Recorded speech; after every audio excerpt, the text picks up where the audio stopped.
Fire, ash, silence. On Palm Sunday, April 10th, 1826, Missolonghi stood, surrounded, a small, starving city, facing an army so large it darkened the land around it. By 1825, the Greek Revolution was collapsing. Few fighters remained, surrounded by overwhelming imperial force. Missolonghi was no longer fighting to win, it was fighting to exist. The executioner was Ibrahim Pasha of Egypt. He arrived with discipline, artillery, and numbers the defenders could not match. A modern army facing a dying city. Missolonghi was no fortress, just mud walls and shallow water held by a few thousand starving defenders against tens of thousands outside. Missolonghi survived not because it was strong, but because the land fought for it. The shallow lagoon forced the besiegers to move slowly, while the defenders, few in number, used every channel and mudbank. A small force could fire, retreat, and vanish. The enemy had numbers, but numbers became useless when thousands were forced into narrow, choking approaches. Inside the city were barely 4,000 fighters among nearly 10,000 civilians. The defenders were visibly stretched thin across the walls. Among them stood Suliotes, fierce mountain warriors, armed with muskets, pistols, and yataghans.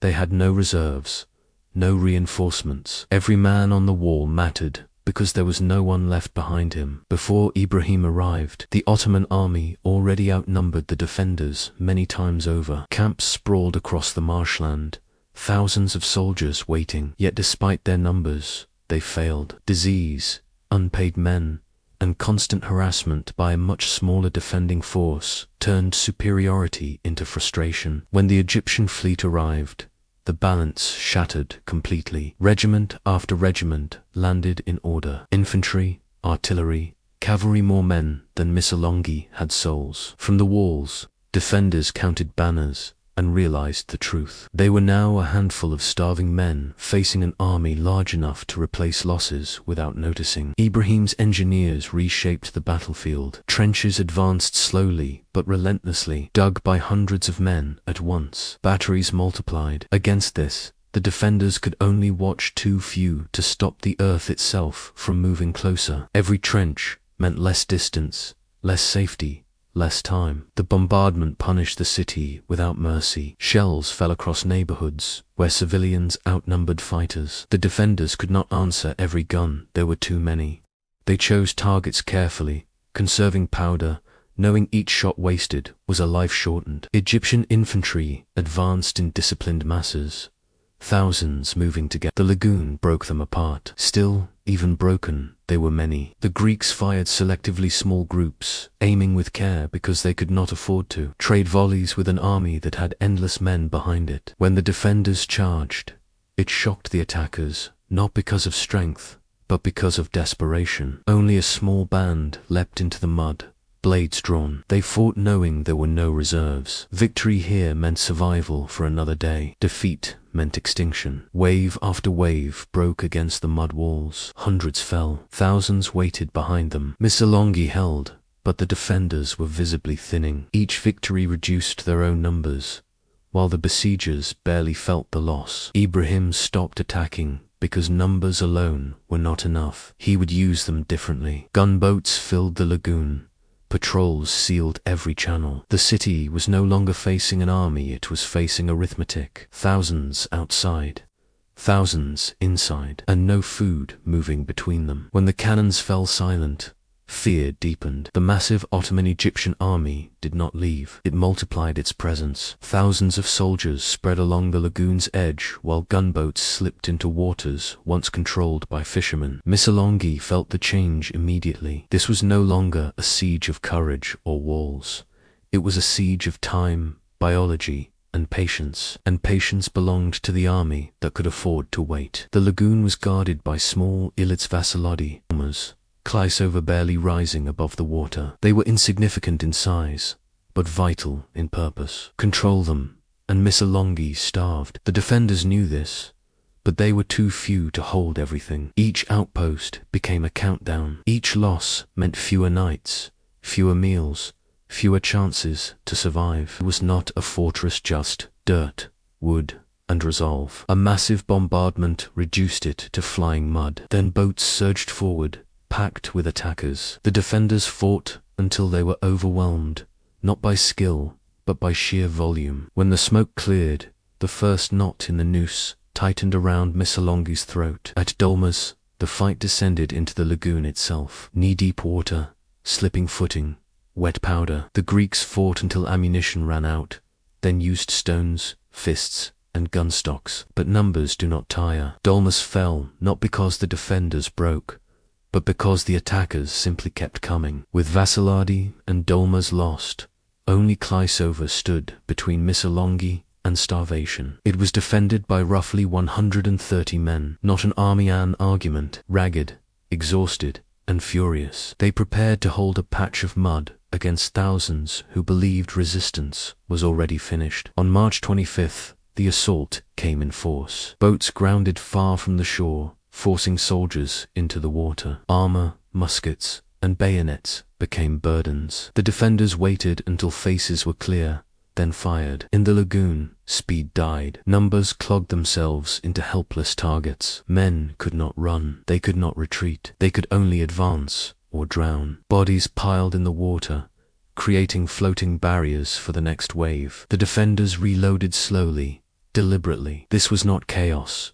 It was execution, carried out by men who knew every second brought their city another breath. From his flagship, Ibrahim watched thousands fail against 100 men. Orders were shouted. Officers led charges and died. Even Ibrahim moved closer, furious. A bullet tore into his leg. The conqueror of the was wounded by a starving defender standing on a mudbank. By sunset, the attackers withdrew. Klaisover held. Over 2,000 attackers were dead or wounded. Fewer than 40 defenders had fallen. Inside Missolonghi, songs rose. For one night, hope lived again.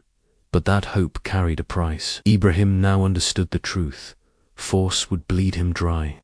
Hunger would not. New gunboats arrived, faster, perfectly suited for the shallows. Chains and floating barriers sealed every channel. Patrols moved day and night. By early April, not a single boat slipped through. Missolonghi's connection to the outside world was severed completely. Food vanished. Horses were slaughtered, then donkeys, then mules. When animals were gone, people boiled leather shoes and rifle cleaning rags. Seaweed became a meal. Hunger reshaped faces into skulls. Men who once charged bayonets now struggled to stand. Scurvy and fever followed hunger. Gums bled. Teeth fell out. Old wounds reopened. The city no longer smelled of gunpowder alone, but of decay.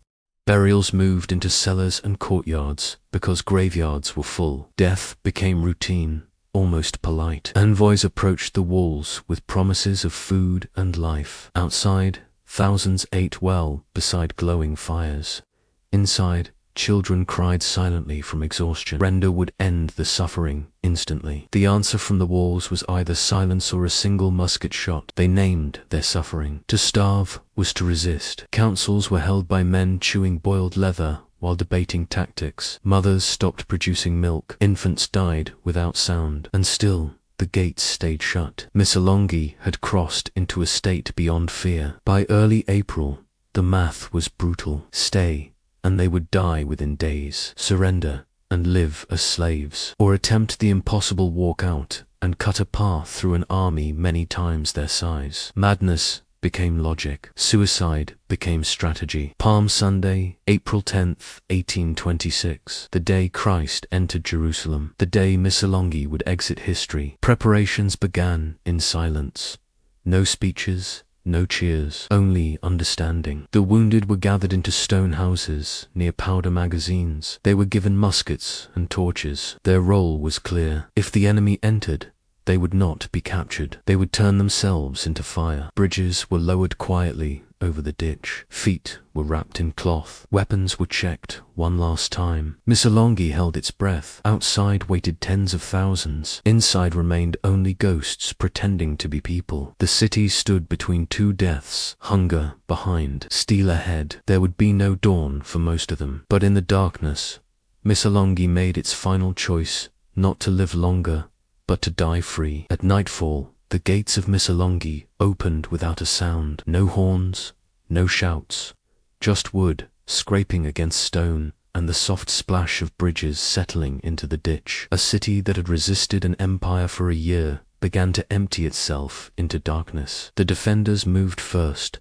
only a few hundred shapes, thin as shadows, stepping onto open ground already measured by enemy guns. They divided themselves into 3 columns, 2 thin spearheads of fighters in front, and between them the soul of the city women, children, elders, all who could still walk. The soldiers formed a fragile square around them, knowing it would not stop bullets, only delay them. This was not an escape. It was an advance made of families. They crossed the open ground slowly, feet wrapped in cloth, breath held tight. The Ottoman trenches ahead were dark, too dark. Frogs croaked in the marsh. Somewhere a horse shifted. For one terrible moment, hope rose. Maybe the enemy truly slept. Maybe God had finally looked away from suffering and offered silence as mercy. Then a single musket fired. One crack split the night like a verdict. Torches ignited along the trench line. Not dozens, but hundreds, then thousands. Darkness collapsed. Missolonghi stood naked in firelight, exposed to an army that had never slept at all. Artillery thundered in unison. Canister tore through the field, turning air into metal. Bridges shattered. The ground erupted in screams and smoke. Bodies fell without names, without time to understand. Yet the front ranks did not stop. They screamed freedom and charged into the storm, because standing still was worse than dying forward. The spearheads crashed into the trenches like broken glass. Pistols fired once. Blades took over. Mud swallowed boots. The Greeks fought with knives, stones, and bare hands. For a moment, impossibly, the massed lines bent. Starving men drove disciplined soldiers backward through sheer fury. Then someone shouted, "Back!" No one knows who. Panic ripped through the civilian column. Mothers turned. Children screamed. The fragile formation collapsed inward. Thousands reversed direction at once, running toward the gates they had just crossed. The spearheads were suddenly alone cut off, still fighting forward while the heart of the city fled backward. From the flanks came thunder. Cavalry exploded from darkness, Mamluk riders and Ottoman horsemen, sabers flashing. They did not aim for soldiers. They rode straight into the civilians. Hooves crushed bodies into mud. Steel fell again and again. The field became a slaughterhouse lit by burning torches. Those who reached the gates found no refuge. Ottoman infantry poured in behind them. The mud walls that had held for a year were finally breached not by strength, but by chaos. Fighting flooded into streets, houses, churches. Missolonghi collapsed inward, room by room. In stone houses near the magazines, the immobile waited, wounded men, old women, mothers who refused to leave. They heard foreign voices draw closer. A torch was raised. No prayers were spoken. The choice had already been made days before. When the door burst open, Christos Kapsolis did not hesitate. Lowered the torch. The explosion erased the house, the street, the men inside it. Greeks and conquerors vanished together in a single breath of fire. Missolonghi answered invasion with annihilation. The blast was not alone. Across the city, other strongpoints ignited. One after another, buildings vanished in fire and smoke. The night pulsed with explosions. Even hardened soldiers froze, staring at a city that preferred self-destruction to capture. By dawn, a handful of fighters reached the mountains. Barely more than 1,000, bleeding, starving, alive. Behind them lay a smoking void where a city had stood. Their escape was not a victory.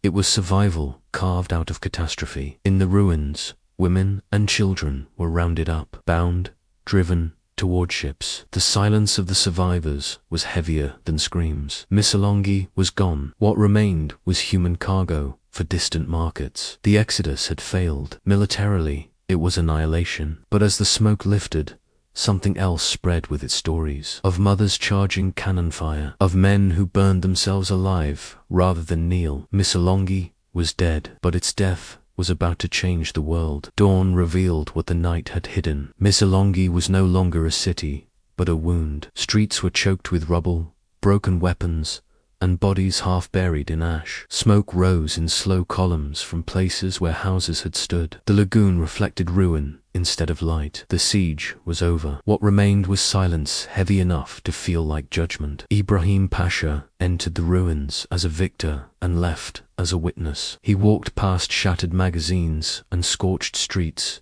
seeing his own dead mixed with the defenders. He had taken the ground, but not the meaning. The city had denied him triumph, leaving only rubble where obedience should have been. To prove victory, heads and ears were taken from the dead. Sacks were filled and sent east as receipts of conquest. It was a ritual older than empires, carried out in a war that had pretended to be modern. Missolonghi's fall was counted in body parts, not banners. The survivors, mostly women and children, were driven toward the shore. Chains bit into thin wrists. Hunger bent their backs. They were marched toward ships bound for distant markets, carrying the memory of a city that had chosen fire over surrender. The war had ended for them, but suffering had not. Militarily, the Greek position in western Greece collapsed. Roads opened.